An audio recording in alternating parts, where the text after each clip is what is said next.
Hi, everybody, and welcome to the always smooth intros of Percentile Vice, where we definitely have a starting checklist and follow it to a T every time we stream. My name is Emily. I am your keeper. I'm joined by Steve and John, and today we have Hannah. Way over there somewhere. And we are continuing with our homebrew Call of Cthulhu stuff. John's going to give us a little recap of what happened last week, and then we're going to jump in from there. I don't have a checklist for this either. Just grossly underprepared at all times. Last week, we were picked up by a helicopter and taken to jolly old England, where we had dinner with Samuel Statham of Statham Corps. And we talked a lot. He offered us a job.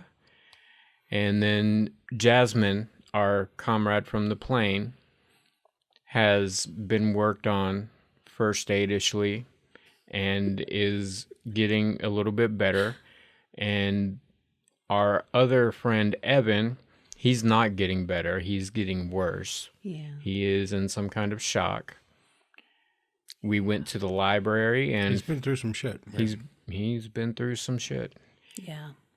We went to the library, found out a little more information corporate-wise about Statham and Nathram. Mm-hmm. Nathaniel made a nice case board, but without the actual case board, he made it out of pillows and doilies and just had a big physical map of how all the corporations were laid out and where the money was coming and going, and did his... Covered the floor of the library at the Statham mansion. But before going to bed, I took a little 2x2 sticky note and wrote, "Jonathan, don't touch," and put it there. I'm sure he'll see it. Yeah, he's very, very good in his buttling, but if you tell him not to buttle, then he won't buttle. Jonathan's good like that. But sometimes he does it wrong the first time and has to rebuttal. That's true. Anywho, that was mostly what happened, and then we found out a little bit more about Cathalpa, the object of Nathram Corps' obsession, and we discovered that the water weasel, or giant creature we killed in the underwater temple, was in fact a child of Cathalpa. And we also discovered the Talpers were basically a slave race, if I recall correctly, to Cathalpa. Aligned to Cathalpa. Not... But they are like a subgroup of humanoids that have lived underground, apparently, since they're offshoot from the human race. Okay. According to myth. Did I miss anything? No, that I can. Did I miss anything? The myth? No. Seemed pretty okay to me. So, it's morning time. Sun's coming through, nice billowy windows. You hear some chirping coming out of these things. It's very quaint, English countryside. Birds chirping in an English accent. Mm-hmm. I was going to try. I was going to do something stupid and I decided against it.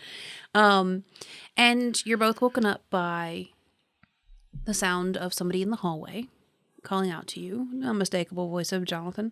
Gentlemen, if you're up, it's breakfast has been served and Mr. Statham is waiting for you. Ah, geez, here we go. I mean, you remember dinner last night?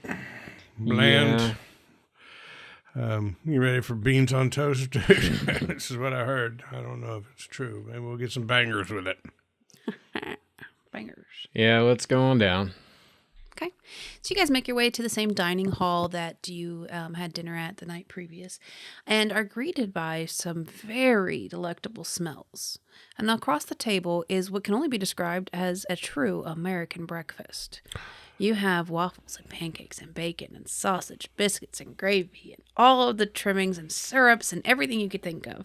And Jonathan looks over at you and gives a little knowing wink, and Mr. Statham is kind of sitting and looking around. He's like, "This isn't Where are the beans? Where are the beans? He seems to be kind of nibbling at a piece of toast and a little bit of eggs. But he seems a little concerned about the spread this morning. And as he sees you guys enter, he's like, "Oh, yes, come. My kitchen staff seems to have decided to throw you a true all-American breakfast as a form of welcome. I've never had quite so much grease for breakfast, but it's quite impressive." He does not look impressed at all with the food. But by all accounts, this looks like true, like, Waffle House Grand Slam kind of test. I mean, anybody can fry up some bacon. Anybody can toss an egg around in a pan. Mm-hmm. Did they nail the sausage gravy for the biscuits? That's how you'll know. It's a little, it's lacking pepper to some degree. That's the key ingredient. But the consistency and the like coarseness of the sausage, spot on. Could have just used a little more pepper. But otherwise, all right. It's decent. So it's like set up buffet style, or is it like family style? So sit down and then ask everybody to pass stuff. Yes. They've kind of located everything down at the end because they understand not everybody's taking up the entire table. But there are kind of platters spread out about, and you can kind of reach over or ask to be passed things, but it's more of a family style. Mm-hmm. I'm going to town. Yep. I'm going to politely go to town. I'm not like rushing and shoving things in my mouth, but, calmly. Will you pass the eggs? Will you pass the bacon? Right. Trying to show some decorum. Some couth. I got you. On the hot beverage side of things, is coffee available or is it just tea? So they do have a carafe of coffee. It is weaker than you would Poorly prefer. made. It's poorly made coffee by people who probably don't make a whole lot of coffee. I'm going to try and struggle through a cup or two. So Mr. Statham looks at you and he says, "So, how did you all sleep? Did you have a good evening?" It went pretty well. We checked in on Jasmine and went down to the library and did some digging around. I appreciate you letting us have free reign in there. Certainly. Knowledge is one of paramount importance, and I feel that only people who are properly informed can make good decisions. So, yes. Yeah, to mention the library, I'm going to remember my murder floor and quickly look over at Jonathan. You Everything is intact. We have also provided you with some basic supplies to continue your research. Pens, papers, sticky notes. No, but I can have some brought down for you. Yarn or string. I prefer yarn. It's thicker, but... And he kind of points at a young man who, toddles off to go get red. Yarn. Make it red. So I did hear this morning, I checked by the infirmary on my way to breakfast, that Miss Jasmine is doing quite well. She seems to be responding well to the medication. Signs of infections are down. No fever as of this morning. So doing quite well. Mr. Evan is still... seems a bit out of it, but the psychiatrist should be here within a couple hours, and we'll have more for him. But he's sitting comfortably. He's not in any immediate danger, but we are concerned about his mental well-being. But Jasmine does seem to be taking very well through the night, so that's very, very reassuring. You're welcome to visit her after breakfast. That's good news. Have you had a chance to consider my proposition, gentlemen? We've talked about it a little bit. Just for a little bit of clarification, how much physical, what's the word? Are you asking if old men like us are going to have to tussle? Not so much tussle as, because I'm good for one tussle or two here and there, but is it going to be a very strenuous... Oh, well, I wouldn't say so. We have a certain staffing group that is well trained to handle those sort of things. If we know there's going to be a tussle or some sort of combat, we have them sent out and to support. Occasionally, as I'm sure you are well aware, things get out of hand, and you may have to occasionally. But it's not. I'm not asking you to go out there and be mercenaries or hired guns. I'm looking for your minds and your wittiness. But yes, there are dangers. There are things that would happen. But I'm not going to send you into all-out warfare. But I wouldn't suggest... B Money over there is underestimating himself. He handled himself like a champ down down there at that sunken temple place. So, Yes. But there will be dangers, there will be perils. But as far as, sending you out to go, murder a man or fight off 1,000 warriors, no, I would never ask of that of you. But, I look a little disappointed. and he takes note. But there will be perils. There will be times I would definitely take firearms, take things of that to protect yourself because, but it would be hopeful that you would not have too much trouble, but it does happen. So I'm going to just kind of look across the table at Professor Mitchum. What is our remuneration going to look like? That's very good. And he kind of like gestures to Jonathan, who produces like a folder, and they hand you packets, and there's all this very long drawn out, non-disclosure agreements, blah, blah, blah. And he's like, if you look on the third page, I believe you'll see a sum of money. And it shows that you'll receive a stipend of a one-time payout of $10,000 right now for any incurred costs in the previous issues you've had and any costs that you could currently have. And then moving forward, a stipend of $3,000 if you do it part-time, like you come in whenever needed, and $7,000 if you are a full-time employment with Statham Corp. Per month. Not to mention they pay for lodging. So I'm thinking, the wife left me. New York Police Department has put me on administrative leave. I got nothing to lose here, so I'm looking really hard at that full-time employment gig. Plus, after what we found out in the library, I'm thinking there is something here. I'm thinking as well, but while my situation isn't exactly that my job doesn't want me back, right? In the back of my head, I'm thinking this pays a lot better than my job. Right. And dude, send them a notice that you're going to take a year sabbatical. They do that for professors all the time. You retain your tenure. You can go back if you both would turn to the next page, you have individualized. I don't want to say career paths, but just some of the things that we would see could possibly be in your future. Nathaniel, you see that they do have what they call like the Statham Guard that is effectively mercenaries that are their hired people who go in and deal with those extremely volatile situations, and that you would be a very good fit for some sort of leadership position or some sort of commanding position to oversee the execution and training and the, outfitting of that group. And then for you, they show that there is some possibilities of like a professional colleague, like they send you research that they need done or, reach out to you for different projects that require your particular expertise. Consultant. A consulting position with a, shorter term like lease agreement, like a 6-month, your time, full time with us. And then after 6 months, becoming a on-call consultant when possible, that kind of stuff. And then it kind of just outlines things that they think might suit you in the future. Along with, benefits package, health, dental, vision. They've got a great 401k process. It's pretty well.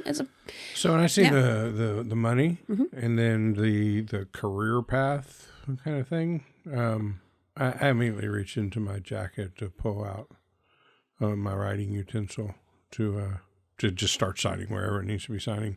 And I get probably all the way to the paper when I realize it's just a stubby little golf course pencil that I use in my notebook. And I'm like, they probably want me signing in ink. So I'm looking around. And Jonathan will reach into his pocket and hand you a pen. It's a very nice, like gold and mahogany style pen. Very, very nice pen. Writes beautifully. All right, I'm going to admire the pen for a minute. And then it's like, geez, where do I sign here? I'm good. And Jonathan will, as you're going through, will walk you through initial here, sign here, date here, blah, blah, blah. And Mr. Statham... I'm going to try and pocket the pen when I'm done. Roll for a sleight of hand. And Mr. Statham looks over to you, Bernard. So, what do you say, old chap? And we're flexible. I understand that you have commitments in your life. We're not looking to take you from your life. But you're a man of considerable knowledge and skill and would be a great asset. And I would be willing to work with you on whatever terms you need to make us part of your future lifestyle, career endeavors. Some of the info has definitely piqued my curiosity, and the finances will help me if I want to do some other personal Certainly. research later on. If it So would I help. think I will. Yes, if it would help, we could send word to your superiors and let them know that we are borrowing you. I have very good contacts in the United States collegiate system and things of that nature. That we're borrowing you for a research project. It should be of no issue. Okay. Certainly. Sounds good. And Jonathan will hand you a pen as well. Nice gold mahogany pen. I will go What'd ahead you roll and on sign your it. sleight of hand? I failed it an 18 against a 10. I almost got there. I was tempted to spend some luck, but I own 20 luck, and I'm not spending 8 of it here for a really nice mahogany pen. So the pen is in my pocket. It is in your pocket. But he absolutely saw me put it in there. Yes, Mr. Statham did notice you put the pen in your pocket. And he sees you kind of fumble as you're like trying to see if anybody noticed. And Mr. Statham's like, "It's fine. We've got hundreds of them." And he kind of gives you like that loving, like grandpa pat on the arm, like, "It's all right." I like the pen less now. Now that it's not stolen. Okay, we're going to do a little quick travel here. So I'm not going to dictate to you your whole day. But effectively, you guys go visit Jasmine. She is doing well. She's awake. She's groggy, but she's on a lot of pain meds. But she thanks you profusely. She's really ready to get back home. She seems to be very foggy on a lot of the details. And, you know, they said that she's going to have some time with the psychiatrist as well. Make sure that she's set up when she goes back home to get proper medical care and that they're covering all the medical costs because she was very concerned about it. Evan does see the psychiatrist who says he seems to be in some kind of state of shock. They're not really sure what's going on, but that he's going to continue to remain there until they're sure he's safe to return home. And when they do, they'll make sure that he's provided proper medical care in any fashion that he needs. But they seem to be well taken care of, and all the nurses are very helpful. They're willing to talk to you about anything you have questions about. No fog and mirrors, they're very open about what's going on to the best of their ability. There is some HIPAA things in there, but they're willing to be open and communicative with you. You spend the day, they make sure, they take your sizes of clothing, they go out and make sure you have proper clothing and things like that, and they let you know that tomorrow morning you're going to be flying out because there is a pressing issue in Cairo that you need to address. And you'll be flying first class on American Airlines or some other airline like that, and that you should dress for the area, and they let you make a list of everything you need. And so anything you guys would purchase with your stipend of your 10 grand, because that is now yours to spend, you're welcome to add to your thing. If you want to buy new weaponry, any new gear, you can cover it that way. But Statham has decided basically an open checkbook up to about a $10,000 credit on anything you could want for this. But they said that basically that they have some artifact that they'd like looked at. And I'm going to be needing a Panama hat. Certainly. And nice day where you get a nice, good night's sleep, a good dinner, very bland. Jonathan helps you kind of organize your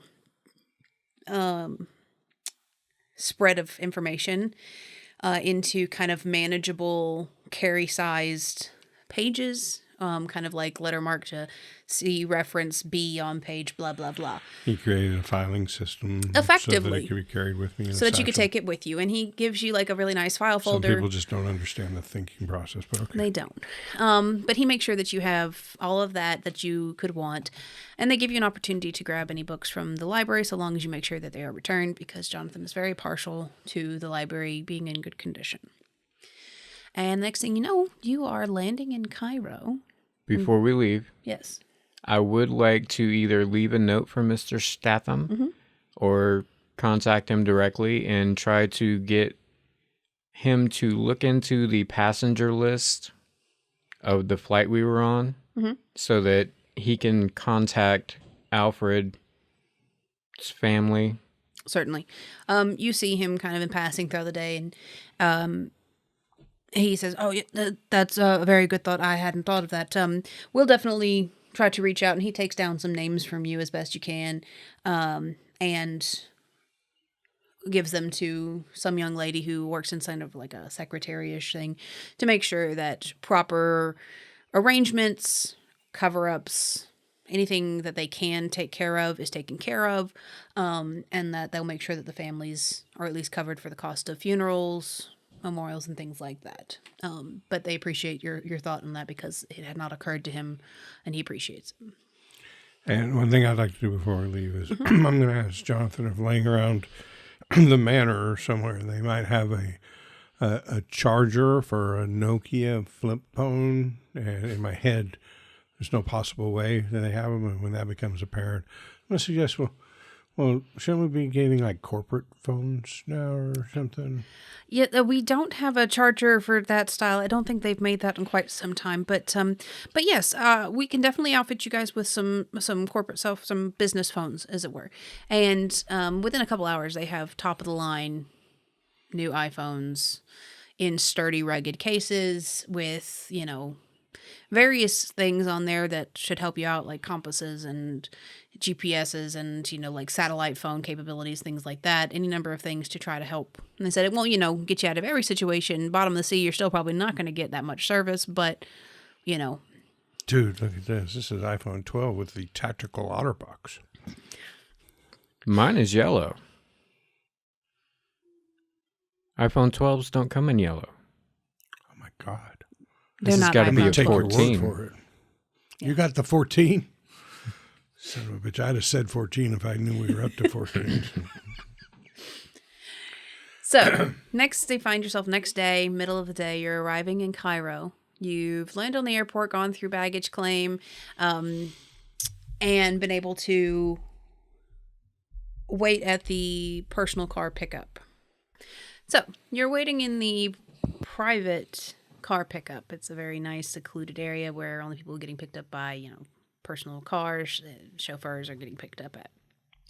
And a large, black, brand new, top of the line, like Jeep Commander is coming through, pulls up to you, and the gentleman gets out, and from Statham, correct? Yeah. Okay. And he grabs your bags and starts, did I say it wrong again? Nope, go on. Yeah, I did, didn't I? Statham. Starts loading your bags into the back and getting you guys loaded up. And you drive for a good minute, like an hour, 2 hours, something like that. And you pull up to effectively like I don't want to say a tent city, but And you said we were in Egypt? Cairo. Cairo. So, this tent city, it's very reminiscent of like an archaeological dig. There doesn't seem to be any digging going, but it's the same kind of style. There's a lot of people bustling about and things like that. And the gentleman drops you off, gets your bags out, and you have like a trolley that's come and brought to carry your bags. And they show you to a large building that's in the back of this like tented area. And it's got some rooms upstairs, like where they let you put your bags down. There's some cots. You guys share a room. It's like bunks. Nothing fancy, not nearly as nice as where you've just been, but it's inside, it's out of the weather. It's no roach motel, but it's not the vibes. Jeez, it's better than my apartment back in the Bronx. Yeah, it is. And the gentleman says, okay, I'm going to take you to go meet Professor Hyde, if that's all right. Sure. And he takes you back downstairs to... Now, were we given any kind of like pre-brief or dossier on what we were being sent to Egypt before? No. Right now, all we know is old man Statham said, I'm sending you to Egypt. You know that there's some artifact that they need looking at. They're not really communicating a ton of details because they're having to do it over long-distance transmissions, and Statham is not very good, with that. They don't want sensitive information being tapped or picked up. But that as much information as they can they gave you, which is that they recovered some sort of artifact, and they need it looked at to see if it's of note. Okay. So he takes you downstairs to a door that leads into a small room with a very old style elevator. Not the ones that with like the automatic doors, the one with like the great doors, that you have to pull yourself. And standing in front of the elevator, you see a young woman. Hannah, go ahead and describe yourself for us. So she is wearing denim pants with combat boots that have like seen some stuff, and Them boots have linen been through shirt. hell. Yeah, with rolled up sleeves, and on each thigh she has 2 thigh holsters, and on one is a pistol, and the other is a sawed-off shotgun. Nice. Yeah. And she has a bandolier draped across her shoulders, just filled with ammo and pockets of other things and stuff. And she is basically just assessing the elevator and then looking around and turns and sees everyone walk in and is assessing them head to toe. Certainly. And you guys can hear the minute you open the door, you can hear the elevator is ascending. And it seems that this young lady is waiting for the elevator as well. Well, I'm going to do a cross assessment here. Well, geez, you're loaded for bear.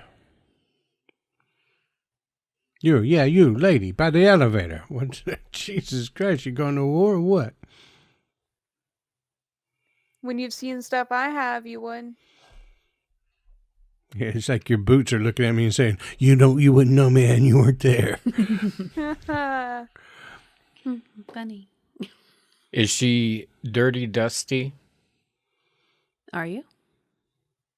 Yeah. That's a great name. Like with the Dirty Dusty. sand of this place or other places? That's what I'm trying to discern while I'm looking. Make me a spot hidden roll. That's not the right die. That's a D20. Good thing I rolled a 4. Oh, that's a 95. You just know she's dirty. Okay. Not dirty like she doesn't shower, but that she does work that requires being dirty. Are you going down on this elevator? Mm-hmm. Oh. You? Yeah, we're going somewhere on it.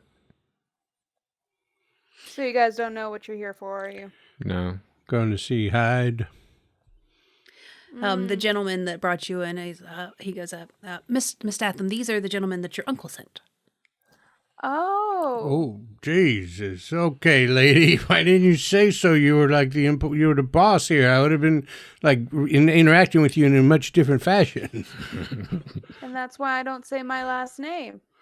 Oh, Jesus Christ. I just got this job. I'm going to get fired. I'm head to the HR. I like it when somebody tries to get by on merit and not just on a name, so hopefully that's a good sign. Hopefully it is. About that time. And you two are? Oh, go ahead. Yeah, I'm Nate, Nathaniel Young. I just started working for your uncle there. So, yeah, geez. And I'm Professor Bernard Mitchum. I have a background in archaeology, but I have been teaching for a while due to physical concerns with being out in the field. About that And time, you the can elevator comes up. And the young man with you wrenches open the door and kind of motions for you all to get in. And then shuts the door with you in it and presses this very loud buzzer. And you feel a large boom, boom as the elevator starts to descend. I'm sorry, the elevator was so loud I didn't catch your first name. Kara. Kara, okay. Miss. Just Kara. Miss Statham. Your Majesty. He tries to curtsy. Nathaniel curtsies in the I don't know the proper terminologies. What the heck? Forget about it. You guys with the thing and the place and the what? I don't know. Yeah. Forget about it. So, Kara, you know personally, you've been in this elevator before, that this is a very long elevator ride. This is several minutes. It's a slow elevator, and you got a long way down. So, you kind of brace yourself up against the back, like prop up, cross a leg, and just kind of, and while these two kind of stand at the front door like you would a normal elevator, like you think you're going down 2 floors, and you're just like, buckle up for the ride, like, I got all the time in the universe. And you guys notice this shift in her demeanor, like she's settled down for a good solid couple minutes, probably 5-6 minutes. And I can't help but think what it'd be like if she turned around and said, "Good evening, Mr. Tyler. Going down." Going down. So you guys got a few minutes to chat, if you'd like. or we can skip to the... So, what is it you do for your uncle here that involves sawed-off shotguns and dusty boots? I am an archaeologist of the dangerous sort. Jesus Christ. Okay, yeah, whatever. Jeez. If you have come in contact with my uncle, I'm sure you guys have been in contact with the extraordinary types. So you can imagine what I do. I just came from South America on one of my calmer trips. What part? When we got this one off of Nafrim, I was brought over here to help investigate. So South America, because, the professor here, he's like, what's it called? Mini American Studies? Mesoamerican. Mesoamerican Studies, yeah. That's his field of experience, teas, or whatever you call that thing there, geez. Most of my work was in Panama, but I have been to Peru a few times. Nice. One of my first expeditions was in Peru. I have a friend back home that I would love for you to meet. She's the Mesoamerican professor at my university. I teach archaeology, but she teaches actual Mesoamerican studies. Someday, maybe, Yeah. get y'all together. Very interesting. Hey, I read a book once. That is amazing. The pictures were great, I bet. Well, most of them, we call them diagrams, but yeah, it was at the academy, so... Poor But Nathaniel. you You ever walk into a room and just know you're the dumbest person in there? You're like, shit. it's a really small room, and I'm still... When's this thing going to end? So you guys spend the next few minutes kind of doing small talk, talking about Peru and, what you're doing there and what she's doing in South America. Things like that. She tells you I'm about... sure they devolve into archaeological speak and everything. And we kind of Chicken rocks and move bones. forward to the elevator hits the bottom and somebody opens the door and it's just the two of you. No. There's no scientific fact that was ever in that area. It has been misplaced. And they're like arguing about some weird, stupid thing. And you're just like glazed over. You're just like, I've tuned out 3 minutes ago. Whatever's going on. But somebody at the bottom says, hi, if you'll just come on. And they lead you off into what is effectively an underground bunker. So the person that is leading us off is not one of the two that were having the academic discussion. No, that was them two. Oh, these, I got Bernard you. and Cara. Right. Sorry. My apologies. No, they all start to look alike all after a look while. alike. That's me. It's all the same voice. The gentleman that he's wearing like... Couldn't tell because my eyes are rolled so far back in my head. Oh, my God. Oh, my God. I'm going to die. The gentleman's wearing something akin to fatigues, but not quite. More sand-colored, a little less form-fitting. Standard, like, desert wear, but in a more professional setting. And he leads you through this underground bunker. Car, you've been in this bunker before. This is where your uncle's company sends things that are either incredibly valuable or incredibly unknown. It's very well underground. It's, this is the only way in or out is this one elevator. It's not up to fire code in the slightest, but it's a really safe place. And it's got some workstations, some different scientific equipment, some communications equipment. And then that in the very back room, there's this like containment room almost. And the gentleman knows that you know this, and he says, all right, Miss Carr, if you need anything, please let me know. Otherwise, we're just going to get back to work. And he heads back to his station, leaving you to man the two gentlemen. Okay. Anything you guys need to do before we go check this out? I'm looking around the place. I've decided, since I am so overmatched intellectually with these two, that I'm just going to put all of my my ego and esteem into the second page 4 of the documents that was that laid out this career path where I'd be head of security, and just decide I'm going to go ahead and assume that position in my mind. Right. So I'm looking around. What are the security measures in here? Is there a weapons cabinet? Granted, we, based on that ride, were several hundred feet underground. So I'll take that into account when assessing whether the security is up to snuff. So you notice one, you could take anybody in this room, probably several of them at once. They're all kind of scrawny. Is that maybe the chick with the holster Except for holding a May. sawed-off? Yeah, you're not entirely sure about her. But as far as anybody in this room... When I get worried about the fact that she could take me, I'm going to revert back to page 4 and realize my job here is to protect her. Exactly. Head of security. Exactly. You're very happy with the one way in, one way out. That means that you can only be taken from one side. You see the 2 desks that face that would make great battlements if they were tipped over. They're like steel tables, you know. Yeah, I've got all that figured out. out. You definitely see like there's some room in one corner where you could definitely have a gun cabinet put in. Wouldn't be very much, but it'd be enough to outfit this room, at least for yourself. Currently nothing of that type. Yeah, you definitely think you could have at least 2 guns that you could wield. Everybody else wouldn't need to because you'd be so epic. Like, you're just... Yeah, so I guess we're ready to go in there, Miss Statham. But who all knows about this place? I want to try to assess the danger of armed Nafram Corp plummeting down the elevator shaft and coming after us. Would you like me to stand out here at the, guarding your retreat? Kara, this is a limited access area in Statham Corp, that you are either employed for this specific area or are high enough in the corporation to have access. There's not going to be any, Larry from mailroom headed down this way. You have to have secure access to get in. And therefore,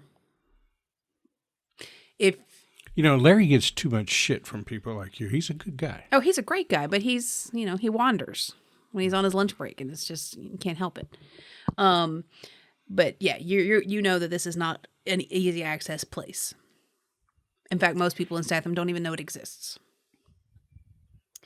I know everyone who knows about this place. So, and if I don't, I make it my business to find out. And I say we're pretty safe here. Do you see these people? They're not carrying guns. I think they would drop it in pure fear. Yeah, right. But seeing them, I wasn't worried about them. I was worried about some other intruders because they don't look like they're going to be much help, and that's really going to just leave it to me and old Bessie on your hip there. Luckily, we'll have like a 6-minute warning of when the next person's going to come down here. Oh, geez, that's pretty good. Really, it's 12 because it's got to go up and then back down. Exactly. Okay, I'm good. There, boss lady, what are we going to see here? Let's go check it out. And she has a hand resting on her pistol, still holstered and everything, but it's resting there as they go and walk in to go check out the artifact. Certainly. So you open the door that you know the artifact is behind. Inside is a room that is walls of concrete and steel. And inside is a small table, but it's kind of higher statues, maybe, more like a standing work height table. It's steel, and on it is a urn of some kind, like with a top on it. It's very old. It's got some depictions on it and things like that, but it's kind of in the middle of this room. And Kara just waltzes in as if she knows everything about what's going on right now. There's no trepidation. She's just ticking off the boxes of the standard protocol that she's working through here. Now, how big is this room? This room is about maybe like a 10 by 10 room. Any shelves or furniture along the walls? Just bare walls? A singular table. And just this table, just this urn? Correct. You, should I seal this door back here, ma'am, or... Yes. Right.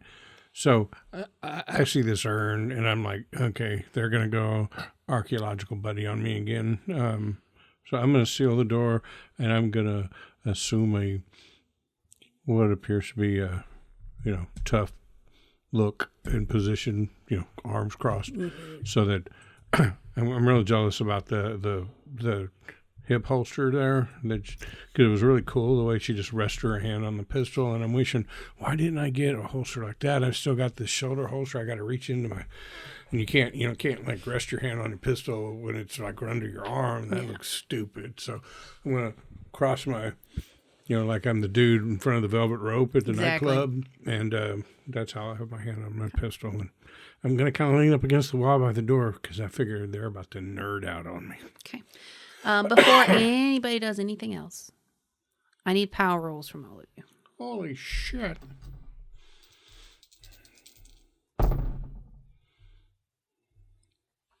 I rolled an 18 against a 55. Okay. I have a 70 in POW Mm-hmm. and rolled a 75. Ooh, that's a good time to burn luck. It is, but I only have 20 luck. Hannah, how'd you do? Success. Okay. I'm gonna burn 5 of my 20 luck. Power rolls scare me. Like, we're in a small room. I'm armed. The last thing I need is somebody taking on my mind. She was talking about killing us all morning, so it's probably a good idea. So excited. Yeah, I'm gonna burn 5 points of luck to make that a success. Okay.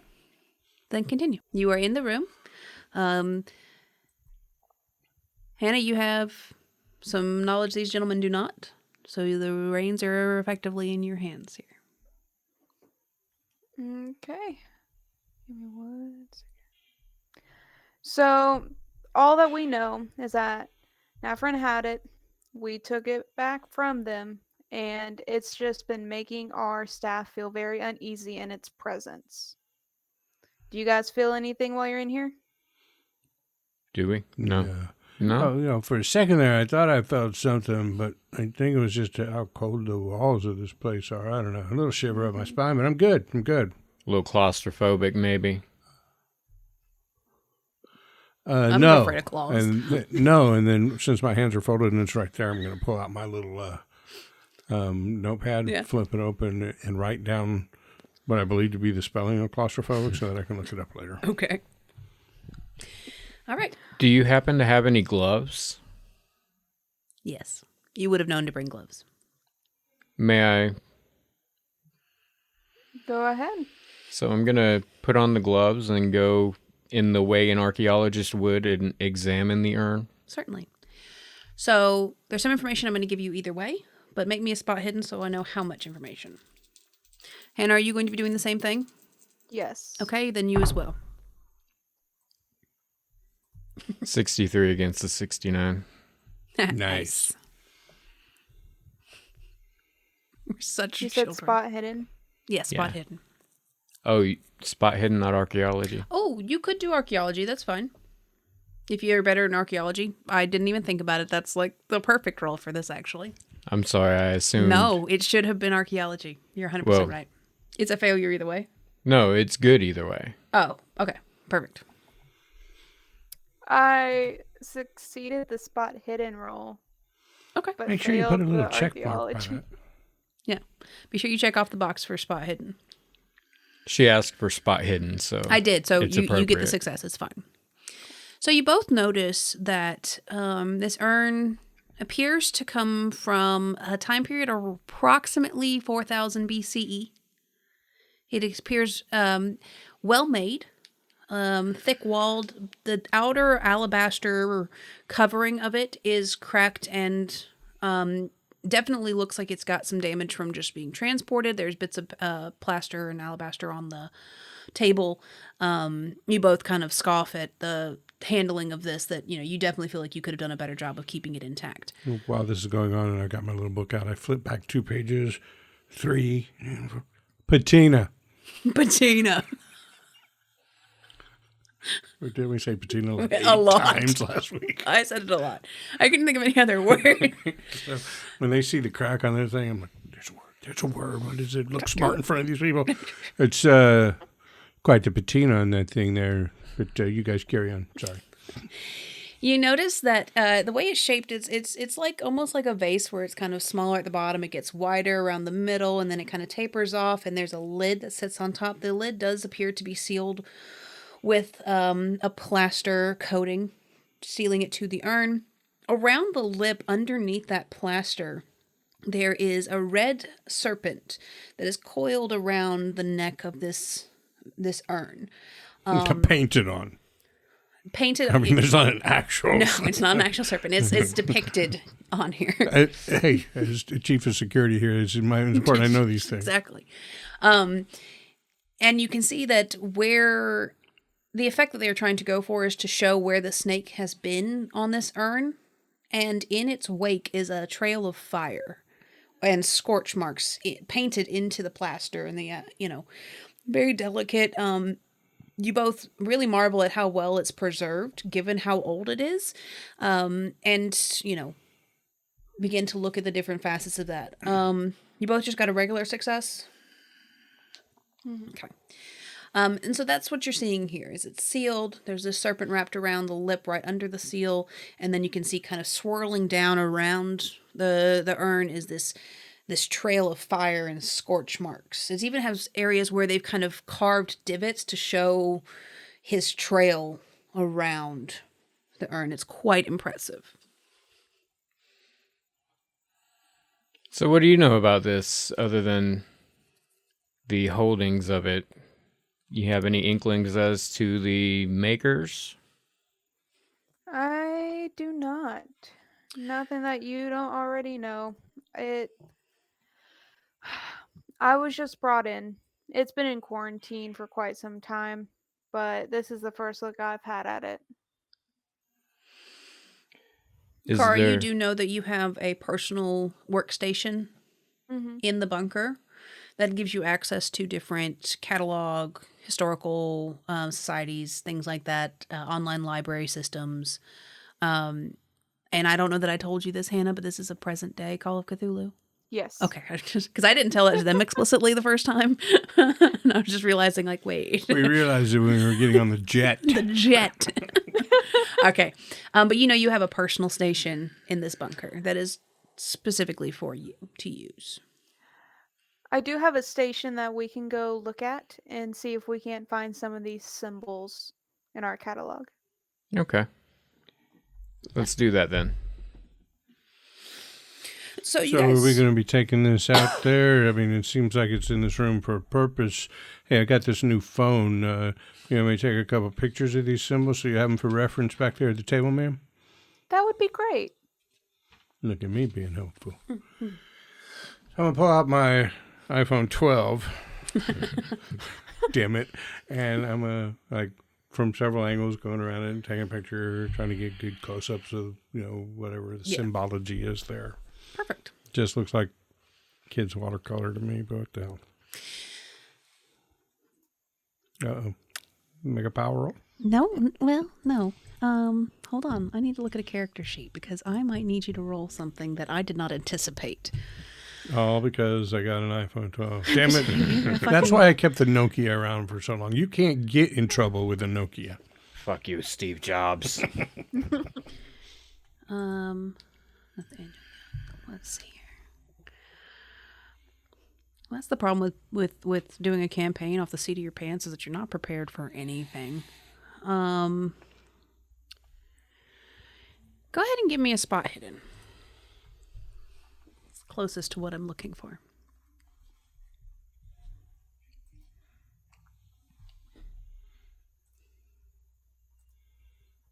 That is a 99 over 65.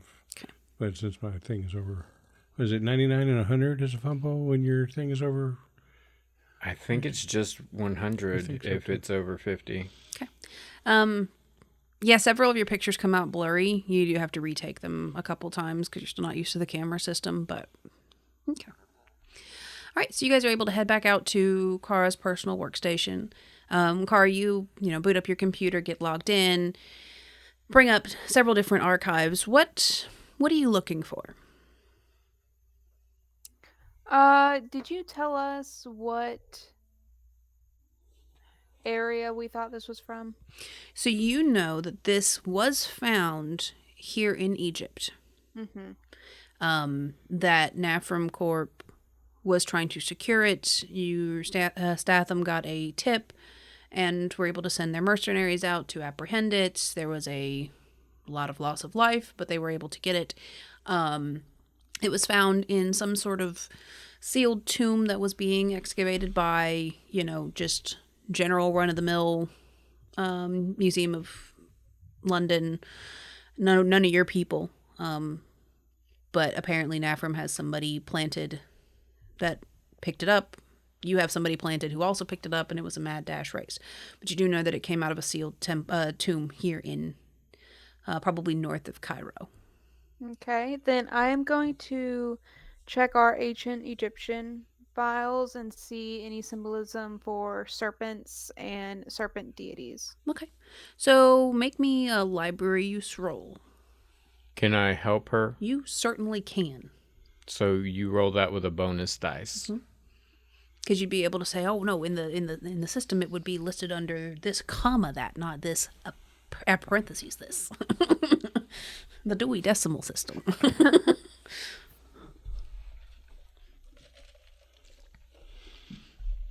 Fail. Your bonus dice got you to a 32 over 30. You could spend 2 luck to make that work. Or you could try to push the roll, but pushing the roll, you have to explain what you do differently to give you another shot at this. And then if you choose to push it, I have a good way you can push it. You don't have to. You can use the luck, but I just thought of a really cool way she could push it that has consequences. Right, a failed push roll would have consequences. So. It's your choice. Use the 2 luck, push it, or abandon it. She's been talking about killing us all morning. You want to push it? Yeah. So being that you are on the less than righteous side of the law, you know a couple back ways into some other catalogs that you should not be in. So archaeology on the dark web. Exactly. Oh, yeah. So, if you log into these from this personal computer, if you are spotted by any kind of firewall systems, things like that, this computer is going to be completely dismantled, whatever they do to computers to keep it from being tracked back to this location. And you will have lost everything on this computer. But you do know that you've got some great intel from some of these less than savorable places. Would the push roll also be made with a bonus dice? I am going to allow it for this time, yes, because he's still helping her, and he may not know how to get into the dark web, but he still knows catalogs. Okay. And the push roll is just rolling again? Yep, you just get to re-roll it. Oh, God. See, I told you it was good. Yeah, that This is really good. And I didn't kill anybody, just the computer, possibly. Oh, and you can't use luck to improve a push roll. If you fail the push roll, you fail it. Cost-benefit analysis, I'm thinking maybe you should just spend the 2 luck points. I'm just going to spend the luck points. But I like the flavor of your character knowing she had to struggle with whether or not to do it. Here's the thing. Like, one of her drives is just the education of all things. And she could not risk this one morsel of information for everything that was on this computer. Yeah, and you've got a lot stored on this computer. Yeah. Okay, so you're going to use the luck to make it a success? You don't need to roll it. To roll that. Yeah, you just change it. Yeah. Okay. What did you roll, though? Well, on a luck roll, she rolled a hard success. Success. Yeah. So you're able to push a little harder, bounce some ideas off Bernard, and he's able to kind of teacher style walk you through things, if you know this equals this, then we should be able to infer, and he kind of waits for you to respond, and it's helpful, kind of get your brain going. And you remember reading about a specific myth, and you go start digging up this myth about a serpent that was the enemy of Ra, named Apet Nar. It's APEP apostrophe NAR. Apep Nar. Okay. And you bring up some information about it, and you see that in the mythology that it was stated that every morning before the sun could rise, Ra, the god of sun, had to fight this great serpent just below the horizon. And when he defeated his foe, then the sun could rise, because Apet-nar could never come into the mortal world, because the Egyptians believed that beyond the horizon, where it was dark, that was the underworld where the souls of the dead went. You also find some information about Apet-nar being a fiery serpent, very large, like 15 yards long, said to have been, confined to the underworld, devourer of the dead, and unworthy souls. Lots of speculation on the myth, but judging by some other depictions that you're seeing on some, scrolls and tapestries and things like that, a lot of the depictions match very closely with what you're seeing on this urn, especially the fiery trail. It's not depicted on most other any fire-based mythology, but it's very, very, very common in Apet-nar's depictions that he leaves this trail of burning, scorched earth behind him. Mm-hmm.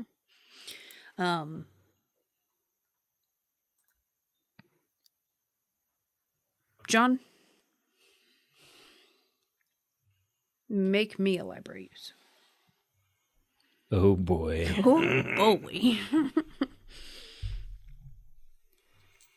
And I think I read, Hannah, did we decide last week you can't check off one that you use luck to make? Correct. Because you didn't actually learn a new skill, Yeah. you just lucked out and did it. Mm-hmm.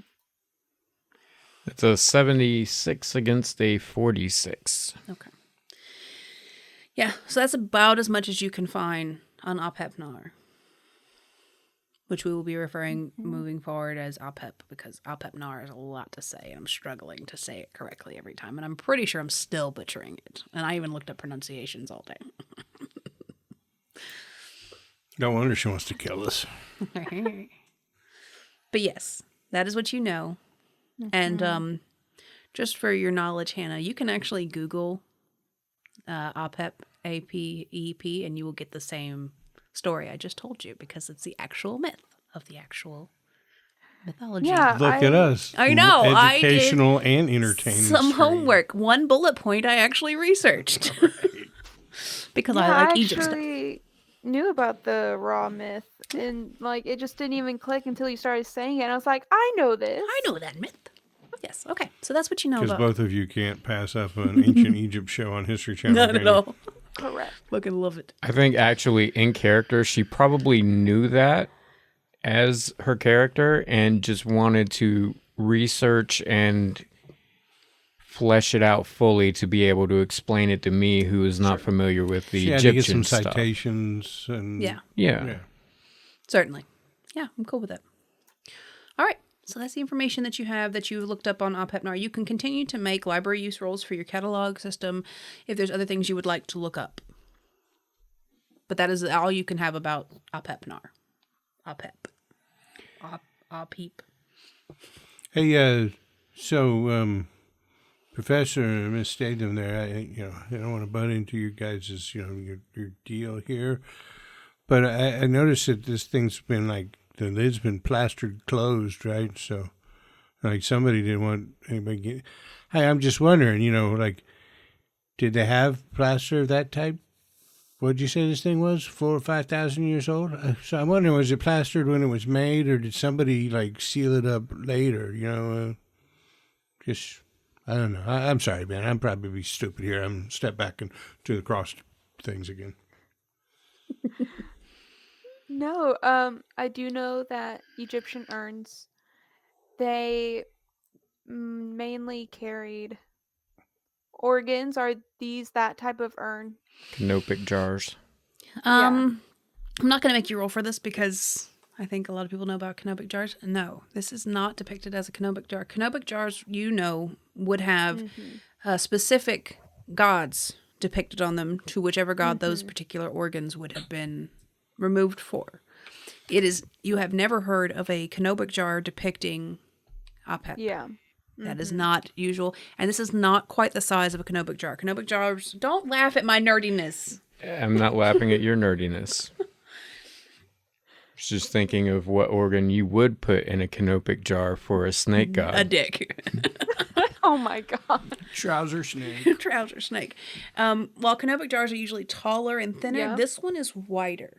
Girthier. Gotcha. It's girthier and stouter, but it is of a larger volume than you would anticipate. Stop. You guys suck. I don't know how to describe this other than it sounding really, really bad. I'm going to get through it, and you guys are going to just hold it together. Okay. It just seems to be of a larger volume than a canopic jar has ever been notated being. Mm-hmm. More ceremonial based, storage based, something to that effect. You would see something to this more along, like as part of the ritualistic items in tombs, not part of the burial procedures. Yeah. Gotcha. I'm gonna turn to Nate and be like, that is a good lead. Can I see those photos real quick, and so I can look at the seal? Yeah, so I start to bring the photos up on my phone and realize I have no idea how to bring the photos up on my phone. So I just hand my phone over to her. And, yeah, I mean, I don't know from Egypt in archaeology. You know, I'm just an investigator, and it appears that that's a different type of substance than the rest of it. So I was just wondering. I bet, like, the first 7 or 8 photos are all, like, selfies he took in his pocket on accident. Yeah, exactly. There's like one of his thumb over the camera. I love it. Yeah, so he hands over his phone. You're able to pull up his camera roll and scroll through the numerous pictures that are of no use to you. You can see the plaster all around the rim. However, you know that to identify the type of plaster that would have been used is not going to be a picture. That's going to be going back in and doing samples on the plaster. Mm-hmm. And you know that as well, Mr. Bernard. When we examined it the first time, did it appear as though the plaster... The plaster had the correct patina, but as far as if it has the correct composition, you're not sure. I don't think we would actually be able to get compositionally the info on that without a different machine. This lab has everything that she could need to identify artifacts, including mass spectrometers. So they could chip off a little bit of the of the plaster. And you also know, as you notice, that there are pieces of the plaster and the alabaster on the table where it was damaged in the shipment, the moving of it. Then I'm going to take like a specimen kit, and I'm going to go back in there, and I'm going to take like one of the pieces that have fallen off on the table, and I'm going to start cataloging them. One of the ceramic, one of those pieces, and one of the plaster pieces as well. Okay. Are y'all staying out? I'm going to stand at the door while she's there because she's, it's not sealed back while she's in there. So I'm just... Right. While she's doing that, I'm going to try to get into the catalog and find out if there's any information regarding cults of Alpepnar. Okay. Nice. So, you make me a library use roll. Nathan and Kara, make me power rolls. I got a 19 against a 46 for my library use, which is a hard success. Nice. Be sure you check I it off. got a hard success for my power roll. Okay. I failed my power roll. Okay. So standing in the doorway, you get that shiver up your spine again, but you're not able to kind of like shrug it off. It feels like cold queasiness running through your body. Like when you're sick and you have a fever and you get that cold chill that also makes you kind of feel like you're going to throw up. And you kind of feel this moment where there's like this like kind of pulsing of your vision where you kind of feel like you might fade for a second, but you come right back to, like nothing happens to you. But it's just you're looking at this arm, watching her taking these specimens, and you just kind of feel your vision go like, whoom, whoom. And then it all kind of settles back down, but you still feel queasy. Like you don't really like being in this room. Like something about it just gives you the heebie-jeebies. And you're kind of off-put by being in this room. You can still be in there. but you got the ick from it. Hey, yeah, so like, I'm just standing at the doorway, so leaning back into the main room. Hey, Professor Mitch, what was this, that claustrophobia thing you talked about? What are some of the symptoms of that? You just feel closed in, confined. No, so it's just like mentally you don't like being there kind of thing? No physical? I mean, depending on anytime you have a sincere, intense fear, it can manifest a little bit physically in different ways, but why? What's wrong? Yeah, it's just asking a question, man. Don't get so nosy. Mind your own biz. Yeah. Okay. So, Bernard, you wanted to go back into the catalog and look up cults of Apep-Nar, correct? So, you don't find cults dedicated to Apep-Nar. You do find that there are several cults of other gods that revere Apep-Nar because they feel that he brings balance to the daylight, the life-death cycle. And while many other religious factions or followings tend to view it as a very demonic, evil sort of entity in the mythology, there are several that view it as, with life there must be death. And so it has to have the due respect of all the other things. It seems to be kind of a 50-50 split. But in trying to look through these, you do find that one of the names of one of the subsets of religion has a very striking resemblance to a name that you saw somewhere in Nafram Corp's history. It's not an exact match, but there's enough the same, like instead of like the A with the E symbol, it's an A with an apostrophe. Like it's small changes. Enough that you feel relatively confident that there might be some kind of time-lapse connection between one of these religious groups that revered Apep-Nar and a earlier predecessor to the current Nafram Corp. Hey, Nathaniel. Yeah, what's up there, Doc? Did you bring your file on the corporate layout of Nafram? I did. Now, I would have had that in like my satchel or whatever. Can I make a luck roll? Jesus Christ. Can't believe I just asked for that. Yeah. To see if I actually brought like a briefcase or satchel of the stuff down here. Yes. Because I don't think I would have just... You don't necessarily I've got have it to with have me. brought it. It's just whether or not it's I've in this got room. it here in Egypt. I don't know that I have it in this room. You rolled a success. I So, did. yeah, you do. 12 under 15. Yeah, you got it right here. So, like, I'm not like a briefcase carrying guy, so it's more of like this leather satchel with a strap, conveniently slung to the right side so I can get at my gun on the left. And so I pull out my folders, my files. Well, hold on a second. It's going to take me a minute to lay this all out. So. Before you lay it all out, just come here, and I'm going to point at the word and be like, does that look familiar to you? You spent a lot of time. Yeah, on the corporate side of things, I was able to lay out a lot of Nafram Corps. They got some pretty standard industrial shell corps right underneath the surface, and you dig down a little bit.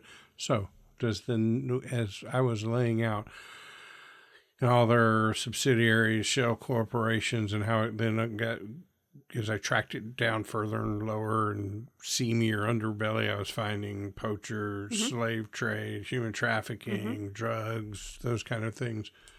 Does the name he shows me remind me of any of that? It does. Once again, there are some changes, and even between the name that he knows and the name that you're remembering, there's some changes. But there are definitely some striking resemblances between this word and another word, and I couldn't tell you what the word is. It's not really important. But you can definitely see in one of the not topside businesses, either like a mafia or a slave trading group or a drug cartel. There's one of them that definitely has a name that seems very reminiscent of this. Yeah, hey, I flip a few pages. It's like it's not spelled the same, but I think it would be pronounced almost the same. And I pull out a sheet of paper that shows this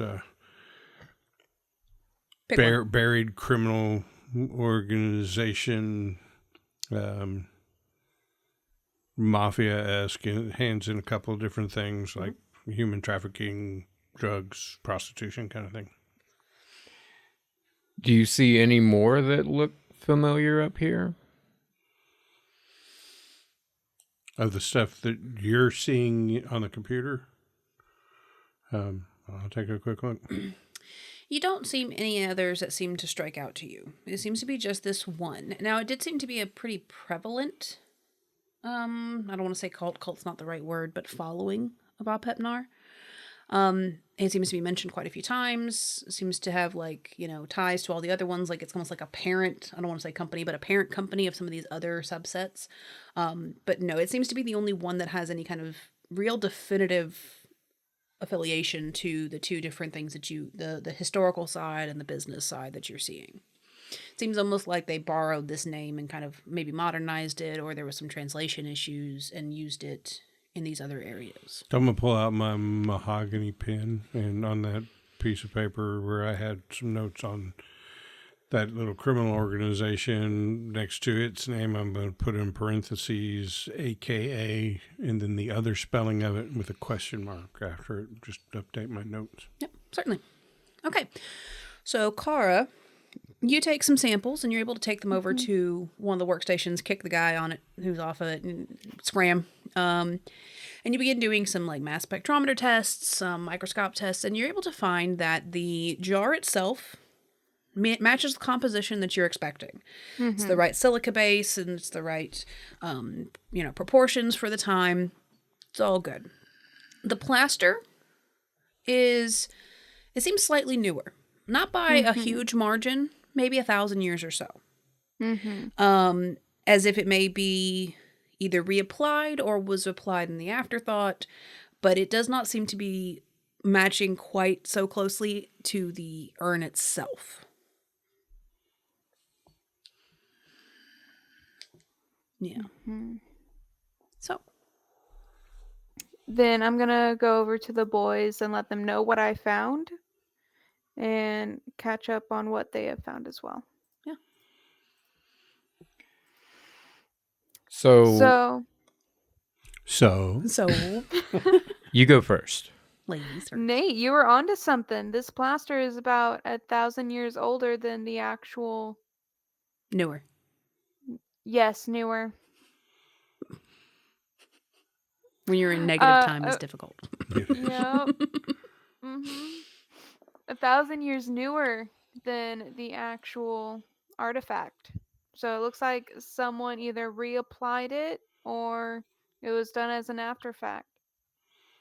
So this thing was made for the urn 4,000 years ago, and then 3,000 years ago, somebody said, we better seal this bitch up.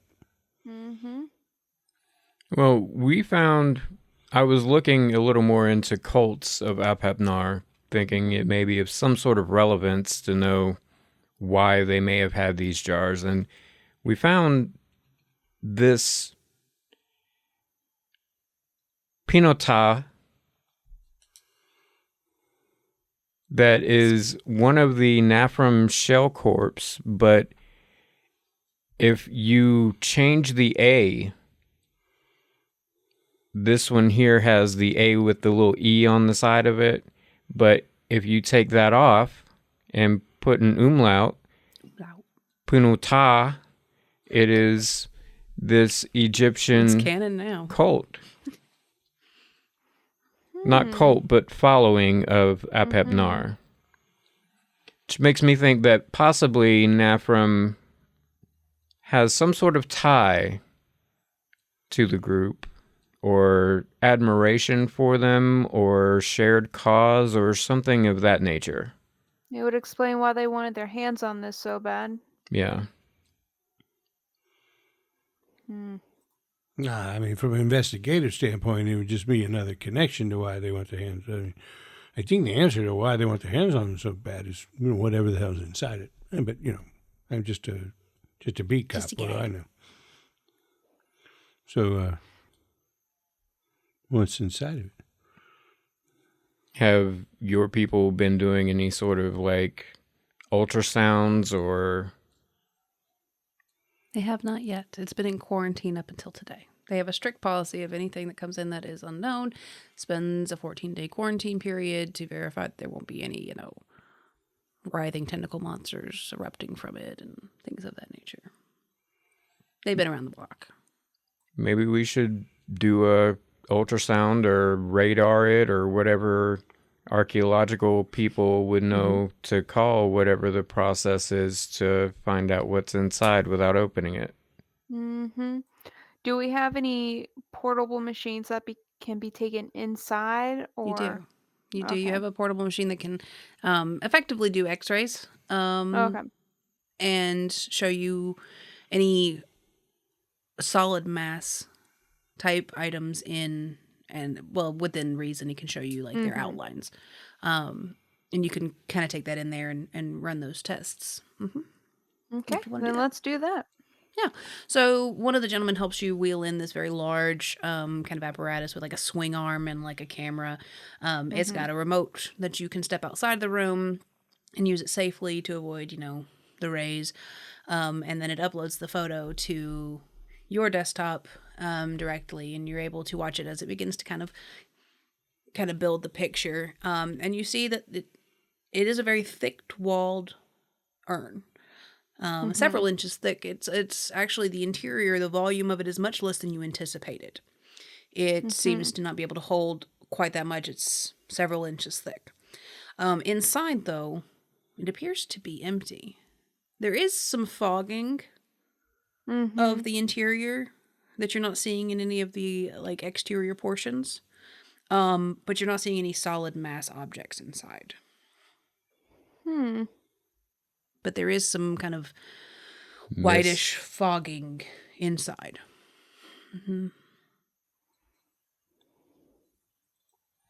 And I need you to make a power roll, ma'am.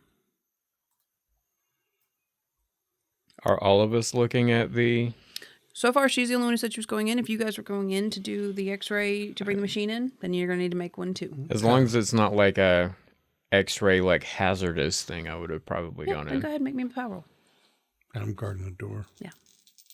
That was a fail with an 82 over 55. It's a 33 against a 55, so a pass. Okay. So when you go back in to like pull the machine out, you have this moment where you're kind of looking at it and trying to figure out, like, why is it foggy in there? Like, what is that? And you get this just kind of inkling in the back of your neck. It's almost, like the hair raising up on the back of your neck. You also feel kind of like tingles kind of through your neck and spine. Just this moment of almost like tunnel vision, where your vision kind of really focuses in on this urn. It doesn't block out everything, but your brain kind of filters all that out, and it's really that's the only thing in the room at that moment. And it's brief. But then you kind of pan back out and you kind of get this moment of kind of just like recentering yourself, almost kind of like you had nearly a fainting episode, but not quite. And for the next several minutes, you just kind of feel a little lightheaded, not overly like unsteady on your feet. Nobody around you would know, but you kind of have that like early morning grogginess feeling, where you're just a little top heavy. Yeah. But yeah, that's what you find in the x-rays, that it's got some sort of kind of foggy, and it could just be an x-ray error, but you don't see any mass objects inside. Do you have any physical reaction to that I might notice? It's entirely up to her. She probably instinctually like puts a hand on her gun again, but like not the like relaxed hand placement she had earlier, but like the something's up. Shoot the like, sickness. Yeah. And like almost like a stance of like getting ready to pull her gun if like something happens. Is everything all right, Kara? Yes. Yes. Okay. She like kind of blinks it away and like walks off to go back to her computer to just like fiddle with something to get her mind off of it while she's thinking. And Bernard is thinking as well, and he is thinking, why would this be sealed up with nothing in it? It is a puzzle. It's very puzzling. Bernard, tell me a bit about your personality.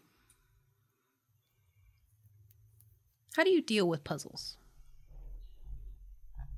You too, Car. I want to know, as archaeologists, do puzzles intrigue you, or is it just like, it's probably nothing? Are you there for the history or for the excitement of the find? Go ahead.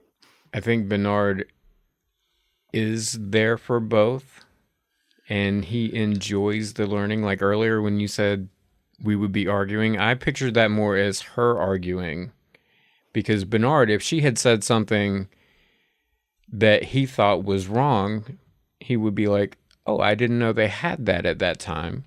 Yeah. Did you actually lay eyes on it? Or I think he is a very inquisitive person, and he is intrigued by puzzles, but not necessarily obsessed with them. He's not like some people that don't want the answer to the riddle at any point in time. Gotcha. What about you, Kara? Kara, while it's almost the opposite of him, like she likes learning, but she is more there for the excitement of the next find, the excitement of the next thing to unlock, the next puzzle, the next adventure. She has been like so in depth into the abnormal side of archaeology that it's what she's come to expect and want. Gotcha. Okay. So you're both aware of it being seemingly an empty urn. Mm-hmm. I'm not going to make your characters do anything, but I just wanted to kind of know your headspace on this. So, we going to open it or what? I mean, what are we come here for? I would hesitate to open it because while it appears there's nothing inside, there could be something inside that we can't see. And I'll bet all my money there's something inside. In any it's just case, what it is it? Yeah, it's what is it? And I don't know, you're the one with more experience in this realm. Are we going to open it? Should we open it? Part of me that's an archaeologist is like, no, you don't open it. You preserve it. Mm-hmm. But on the other hand, if this isn't the kind of archaeology you're used to doing. It's not the kind of archaeology I'm used to doing, so what should we do? You're the expert here. I want to open it. Hey, what if we hide it? Hide it? Hide it. Right, we were getting on the elevator. The dude told us we were going to see Mr. Hyde. Right? I got no marching orders, right? We came here to do a mission, and nobody's there to explain to me what that mission is, right? Is it open this damn thing, or just look at it? Are we done? Do I get to go back up to my room? Where's this Mr. Hyde guy? It's ajar. Good night, everybody. Good night, everybody. My apologies. The gentleman who opened the elevator and brought you in, that was Mr. Hyde. Oh, he's just an elevator operator. He's the lead technician in this bunker that answers directly to Miss Statham. So, Miss Statham, what are we doing here, right? Is it just checking this thing out? We got a... I was looking for a mission brief here, you know what I'm saying? Kara, you know that your job is to ascertain whether or not this is an item of threat or not threat. Mm-hmm. And that you are responsible for making sure that items that are a threat are dealt with, Your uncle prefers them to not be destroyed because he does appreciate the historical values of them, but safety at all costs. And you know that you are there all of you are there to ascertain whether or not this is a threat, given that Nafram Corp wanted it so badly. All right, so we got to know, right? That's where I stand. If you guys want to leave before I open this, I understand. You guys were brought in for your expertise, not for your fighting. Well, it's got this, containment room here, right? So, is the door glass? In my mind, it's glass, but solid steel. No windows in the room. Nothing. Complete containment. Did I notice when I put my phone out to take pictures whether we were getting service down here? You didn't notice, but upon checking, you're getting meager service. I mean, like 1 bar. A call would be a stretch. Was there any intercom system into and out of the room? There is a intercom and video call tablet right by the elevator, because it can only be sent up from the bottom. I meant from this main lab room to the containment room. Oh, no, there is not. The door does not lock from the inside. It only locks from the outside, and therefore they've never seen a need for a way to... I'm just trying to figure out if there's a way for one of us to go in there and open this thing while the other two sat outside, kept an eye on things, and if it got bad, came in to help. But, if there's going to be this massive explosion when you take the top off, I think, only one of us needs to die, right?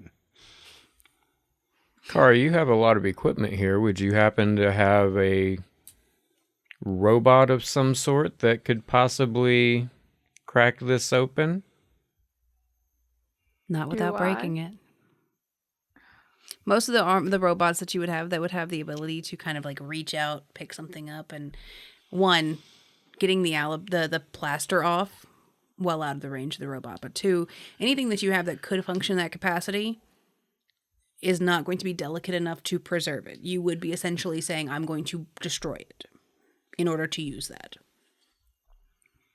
Because you know that in order to maintain it, you're going to need to unseal the plaster first in a delicate manner. One of the 2 of you. I can the way unseal I was it. eliminated from that. It's an archaeology roll. It's an archaeology roll. Sorry. It is. I do have some experience with doing things like that. I try to avoid it, but I could be of some help. How well does the door seal in the frame? Is there an 1/8 of an inch at the bottom, or It's not pressurized by any means, so there is airflow, but it's not like a gap. It's got maybe an 1/8 of an inch around the bottom. Yeah, so I was thinking is maybe in this lab somewhere they have one of those little snake cams. I forget exactly what they're called, but we use one on a car, to look down. The little. I think they're called snake cams. They're not. It's a something scope. It's like an otoscope. That's if you're a medical person. It's still, even for cars, it's called the same thing. So anyway, a snake cam. I was thinking, if one of us went in there to do it, then the other 2, just for safety's sake, were on the outside, but we could see what was going on in the room. We'd know if we were needed inside quickly. Yeah. We could say that there's some sort of scope that you can use, that you can thread under the door. It's not going to give you the best picture, but, in the event of catastrophic explosions, you're definitely going to be aware. It's not going to pick up minute details or anything like that. But yeah, you could definitely do something with that. But, in the case of something really bad happens, it's going to be a great little 12 seconds of really jumpy, scary, cryptic film that the next group of folks can look right. at. It's I don't know what happened here. It's very Blair Witch trial-ish. Yeah. Cryptic and possibly cryptid. Cryptid. Very nice. Kara, would you happen to have any biohazard suits? I'm sure we do. Do we? You have like the full zip kind, and then some like face masks. But as far as like full DEFCON 5 hazmat suits, no. You have standard PPE for toxic material, but not like rebreathers, things like that. Okay. Then I think my plan is to delicately remove the plaster from the seal while wearing a mask while I do it, because I'm under the assumption that there is something gaseous in this space for it to have that haziness on the x-ray and whatnot. And I would suggest locking the door behind me. And then whoever's on either side, that is your prerogative, but I will be inside. And the door needs to be locked. Kara, on a scale of 1 to 100, how experienced would you say you are in archaeology? In archaeology, I would say about 70. Okay. So I will also, when I see her getting equipped, I will go to the same spot and get equipped the same way, and I will try to assist her since she is taking the lead and she is the boss. And you definitely know it'll go easier if there's two of you. One to secure the object, one to do the picking. It's definitely better with more hands. Not too many, but an extra set would be very helpful. And we'll have Nate outside as an oh shit button. If he does need to get help, he can. Hey, when you guys go in there and close the door, the first thing I want you to do before you try to take the lid off this thing is just yell something at me. I want to make sure that I can hear you through the door. Okay. Okay, so just so I understand the plan. Kara and Bernard are going to go in, and the door locks from the outside, so you're going to lock them in with some kind of scope underneath so you can watch to the best of your abilities. They're going to yell something out to be sure that you can hear them, which I'll tell you right now, you can hear them. Since it's not sealed, you can hear them. And then you two are going to try to remove the plaster and open it. Okay. So we're going to do a couple preemptive rolls just to get us there. So both of you, Kara and Bernard, need to make archaeology rolls. Nothing's happened yet, but this is just the roll I'm going to need for the story. 25 against the 69, so that is a hard success. Okay. Failure, 93 over 71. Okay. And I'm going to need you to just make a spot hidden because you're watching the scope and you're trying to, because you know, like those little scopes, they don't have great angles. You're trying to find the right angle to get a good enough view of what you're doing. You got him inside. You got to wiggle him around till you see what you want to see. Mm-hmm.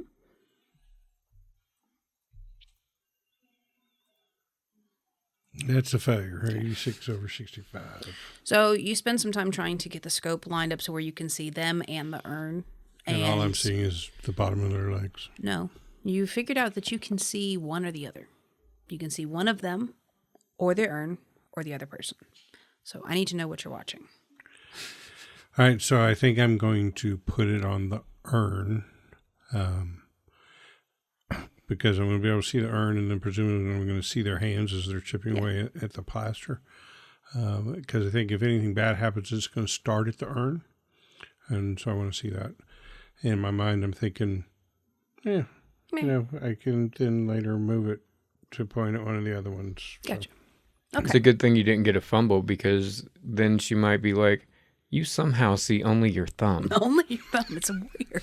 So I got my thumb up under the door. It's just uncanny. Okay. So cinematically, the two of you in the best hazmat gear that you can get, you know, face masks, you know, white zip up, sealed around the edges of your extremities. Walk into the room with your tools. You lay them out very meticulously. You take a moment to kind of decide, now this scalpel would be better than this, and you're going to need these tweezers. And glove up, get yourselves ready. Bernard, you call out to Nate, are you reading me? And Nate, you hear them, and yeah, I got you. And there's kind of this moment of real hush quiet as the people who are in the lab kind of realize what's going on. And they're all staying at their station trying to look, but they're all kind of doing the, I'm not really looking look. And they're all very interested. They're all scientific minds that deal with a lot of this every day, so it's very interesting for them. And a kind of hush falls over. And the two of you begin kind of chipping away at the outer layers of this plaster. I will say you do see that there is no previous layer to the plaster. Seems to have been applied only once. So it wasn't a reapply. And you go around and take off the first bit, but definitely some of the plaster has seeped into the seal between the lid and the urn. And you begin taking kind of like a little dental pick and begin picking away at it. Bernard, you're taking lead on this as Kara kind of just steadies the lid and the jar, making sure that nothing shifts too soon and putting pressure where you need and things like that. There is a moment where Kara begins to get antsy. Her least favorite part of all of this is the time it takes to get to the answer, having to meticulously pick through. And you're taking your due time because you've done this and you know it's important to take your time and go slow. You are watching just this urn, and it's a little fuzzy around the edges, but you can see hand every now and again coming around, and it's going on 10, 15, 30 minutes. And then Bernard, you finally get... My knees are killing me. Yeah. Bernard, you get to a spot where one more good tap of this dental pick is going to break the seal between the plaster and the urn. And you kind of look up and make eye contact with Kara, and you have a moment where you think of, like, poor Nate is out there, and you just kind of put your hand between the door and the urn and kind of give him like a little thumbs up that you can see on the camera, just like a hand come out, and it's like, we're still here. And then you take a breath and you pop that seal. And I need you two to make power rolls for me. Kara and Nate. Success. 37. Regular success. Okay. So, when your dental hook kind of breaks through that last bit of plaster, there is an audible psst of pressure.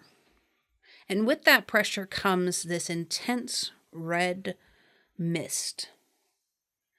It begins to... It doesn't dissipate out the way you expect, like dust. It comes out in a long stream and begins to wildly slam about this room. You're only catching glimpses, and what you are seeing... Is my camera like black and white or color? It's black and white. Oh, I love this. What you're seeing is more just fog every now and again. You're not getting a real good picture of what's going on, and you can't see them, so you don't realize the shock, the horror on their face as this begins to kind of ricochet around the room. And at one point, Bernard, you see this mist, this red trail just go full force slam into Kara's face. And then your vision goes red. It's short-lived, but after you regain your vision, you see that the mist is still powering over Kara. And then you turn back as you see this mist just pile drive for the base of the door. And I need you to make a power roll. That was pretty ominous point there. You get a power roll, and you get a power roll. That is an extreme success. There is a moment where you begin to see this red mist emanating out from underneath, and you, in your training, automatically drop the camera and kind of like tuck and roll. It's not quick enough. You still get about a face full of it, but it's very, very brief. And you see it come blistering out of this doorway. It's just pouring out in this long, flat, tube-like structure. And it reaches the middle of the room and breaks off into about 7 offshoots, 7 to 8. And each of these offshoots smack into the faces of all of the lab techs in the room. And you see that this fog envelops their entire head, and you begin to see them twitch and convulse. And that's where we're going to end it for tonight. Not my lab techs. Maybe we should have done a little more research on what Nathram thought it was before we opened it. Maybe. Maybe, yeah. Uh-huh.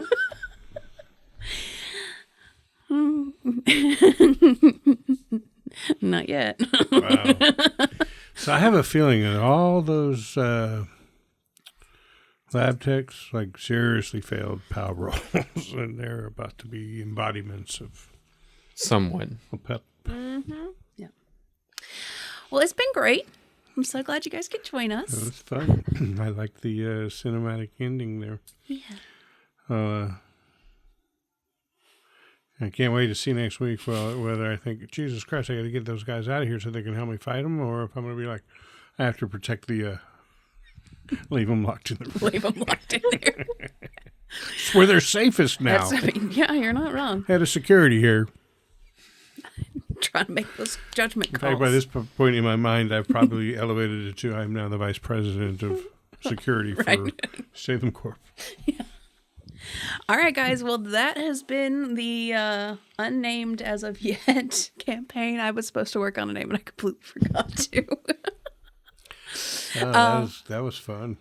And it's cool to meet Kara. Kara, a lovely addition. Badass. Yes. Good night, everybody. Thank you for joining us. I've been your keeper, Emily. That's Steve. That's John. That's Hannah. Check out the socials. They're on the screen. Like, subscribe, do the stupid stuff that I'm supposed to say, and have a great night. Unleash a red tendril onto that subscribe button. Smash it. Smack it. Bye, everybody. Bye. Bye. Bye. Roll a sanity check on that subscribe button.